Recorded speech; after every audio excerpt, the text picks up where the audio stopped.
அரசியல் கட்சி தலைவருடைய ஃபோன்லாம் விட்டு கேட்குறதா வந்து அதிமுக எடப்பாடி பழனிசாமி இதுக்கு வாய்ப்பு இருக்குன்னு சொல்லி கேட்குறாங்கன்னு சொல்லி மாநில தலைவர் அண்ணாமலை அவர்களும் சொல்லியிருக்கார். அதனால் ஏன்னா எனக்கு பல ஃபோன் வரும்பொழுது your phone is on taping அப்படின்னு வாய்ஸே வருது. நான் இந்த 20-25 நாளில் பல ஃபோன் வரும்பொழுது அதை நாம் அட்டன் பண்ணுற பொழுது யுவர் ஃபோன் இஸ் ஆன் டேப்பிங்னு. அது ஒரு ஃபோனுக்காக வராது. என்ன, அதாவது ஏதாவது ஒரு அமைப்பு இதில் இருக்கக்கூடிய சர்வீஸ் ப்ரொவைடரை உபயோகப்படுத்துறதுன்னு சொன்னால் எல்லா ஃபோனுக்கும் வரும். அதனால் நான் வந்து இதோட ஒரு 5-6 தடவை your phone is on tap அப்படின்னு வந்திருக்கு. அதனால் இந்த குற்றச்சாட்டில் உண்மை இருக்க வேண்டும் அப்படின்னு நான் நினைக்கிறேன். என் ஃபோனும் ஒட்டு கேட்கப்பட்டிருக்குங்கிறேன் நான். ஏன்னா என் ஃபோன் நான் பேசும் பொழுதே வந்து your phone is on tap அப்படின்னு வருது. அந்த வாய்ஸ் மாத்திரம் வரும். அந்த மாதிரி வாய்ஸ் 5-6 தடவை வந்திருக்கு இந்த 20 நாளில் தான்.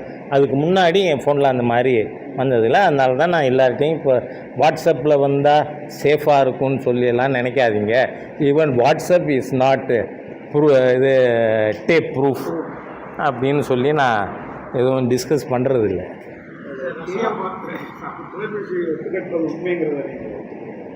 இந்த குற்றச்சாட்டில் உண்மை இருக்க வேண்டும்னு தான் சொல்லிட்டேன். நான் பிளைனாகவே சொல்லிட்டேன். அதனால தான் திரு அண்ணாமலை அவர்களும் சொல்லியிருக்காருன்னு சொல்லிட்டேன் நான்.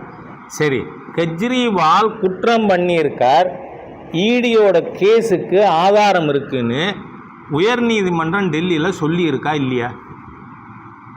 தேர் is prima facie case against him. எல்லாரும் எதுக்கு அரவிந்த் கெஜ்ரிவாலுக்கு முக ஸ்டாலின் ஏன் சத்தம் பண்ணணும்? ஏன்னா அது எது வரை வந்திருக்கு அந்த கேஸு? என்ன கேஸு? அரவிந்த் கெஜ்ரிவாலோட லிக்கர் கேட், சாராய ஊழல் வழக்கு. சாராய ஊழல் வழக்கு எது வரை வந்திருக்கு? ஹைதராபாத் வரை வந்திருக்கு. அது சென்னைக்கு வரும். காங்கிரஸ் கட்சி அதனுடைய பழைய தேர்தல் சித்து விளையாட்டு சிறுபான்மையினர் வாக்கு வங்கி என்பதை மையமாக வைத்து இந்த முறை அவர்கள் தேர்தல் அறிக்கையில் பெரும்பான்மை சமுதாயத்தை வஞ்சிக்கின்றது போல மெஜாரிட்டேரியனிசம், அதாவது இந்துக்களை பற்றியே அது பேசக்கூடாதான். ஆனால் ஒவ்வொரு வரிக்கு வரி சிறுபான்மை சிறுபான்மை சிறுபான்மைன்னு மத ரீதியாக அது முஸ்லீம்னு சொல்லலை, கிறிஸ்டியன்னு சொல்லலை, அது ரெண்டையும் சேர்த்து சிறுபான்மைம்பாங்களாம். ஆனால் இந்துக்களை மட்டும் ஜாதி வாரி பிரிப்பாங்களாம். ஆகவே இந்த பிரித்தாளும் சூழ்ச்சியை அவர்கள் ஏப்ரல் 5ஆம் தேதி தேர்தல் அறிக்கையில் வெளியிட்டார்கள். பிரதமர் வந்து இப்படியெல்லாம் பேச முடியுமா? இது தேர்தல் விதிமுறைகளுக்கு மீறங்கிறாங்க. எங்கேயாவது பிரதமர், தயவுசெய்து நீங்கள்லாம் மீடியா நண்பர்கள், எங்கேயாவது அந்த 90 செகண்டு தான், 1.5 நிமிஷம் பிரதமர் ராஜஸ்தானில் பேசிய விஷயம், 90 செகண்டில் அவர் முஸ்லீம்ங்கிற வார்த்தை எங்கேயாவது சொல்லியிருக்காரா? அதனால் மாண்புமிகு பிரதமர் அவர்கள், நீங்கள் எலெக்ஷன் கமிஷனுக்கு பெட்டிஷன் கொடுத்துருக்கீங்க, அதுக்கப்புறம் சொல்கிறீங்க எலெக்ஷன் கமிஷன் நடவடிக்கை எடுக்கலாம். நடவடிக்கை எடுக்கிறதுக்கு வாய்ப்பு இருந்தால் தானே எலெக்ஷன் கமிஷன் நடவடிக்கை எடுக்கும். மத ரீதியாக ஒரு வார்த்தை கூட நீங்கள் கூட எனக்கு உதவி செய்யலாம்.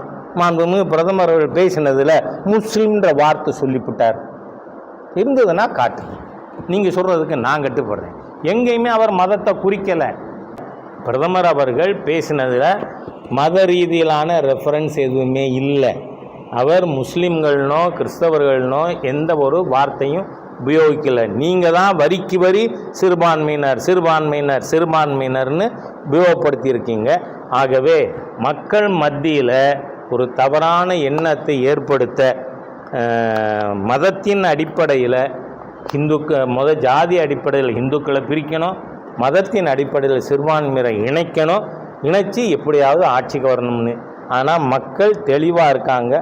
அவங்க சொத்தை நீங்கள் பறிக்கிறத மக்களும் அனுமதிக்க மாட்டாங்க அப்படிங்கிறத நான் தெரியப்படுத்திக்கிறேன். அரசியல் கட்சி தலைவருடைய ஃபோன்லாம் விட்டு கேட்குறதா வந்து அதிமுக எடப்பாடி பழனிசாமி குற்றச்சாட்டு. இதுக்கு வாய்ப்பு இருக்குன்னு சொல்லி கேட்குறாங்கன்னு சொல்லி மாநில தலைவர் அண்ணாமலை அவர்களும் சொல்லியிருக்கார். அதனால் ஏன்னா எனக்கு பல ஃபோன் வரும்பொழுது your phone is on taping அப்படின்னு வாய்ஸே வருது. நான் இந்த 20-25 நாளில் பல ஃபோன் வரும்பொழுது அதை நாம் அட்டன் பண்ணுற பொழுது யுவர் ஃபோன் இஸ் ஆன் டேப்பிங்னு. அது ஒரு ஃபோனுக்காக வராது. என்ன, அதாவது ஏதாவது ஒரு அமைப்பு இதில் இருக்கக்கூடிய சர்வீஸ் ப்ரொவைடரை உபயோகப்படுத்துறதுன்னு சொன்னால் எல்லா ஃபோனுக்கும் வரும். அதனால் நான் வந்து இதோட ஒரு 5-6 தடவை your phone is on tap அப்படின்னு வந்திருக்கு. அதனால் இந்த குற்றச்சாட்டில் உண்மை இருக்க வேண்டும் அப்படின்னு நான் நினைக்கிறேன். உங்கள் ஃபோன் ஒட்டு கேட்குறாங்க அப்படின்னு சொல்லுவாங்க. என் ஃபோனும் ஒட்டு கேட்கப்பட்டிருக்குங்கிறேன் நான். ஏன்னா என் ஃபோன் நான் பேசும் பொழுதே வந்து your phone is on tap அப்படின்னு வருது. அந்த வாய்ஸ் மாத்திரம் வரும். அந்த மாதிரி வாய்ஸ் 5-6 தடவை வந்திருக்கு இந்த 20 நாளில் தான். அதுக்கு முன்னாடி என் ஃபோனில் அந்த மாதிரி வந்ததில்லை. அதனால தான் நான் எல்லார்ட்டையும் இப்போ வாட்ஸ்அப்பில் வந்தால் சேஃபாக இருக்கும்னு சொல்லியெல்லாம் நினைக்காதீங்க. ஈவன் வாட்ஸ்அப் இஸ் நாட் இது டேப் ப்ரூஃப் அப்படின்னு சொல்லி நான் எதுவும் டிஸ்கஸ் பண்ணுறதில்ல.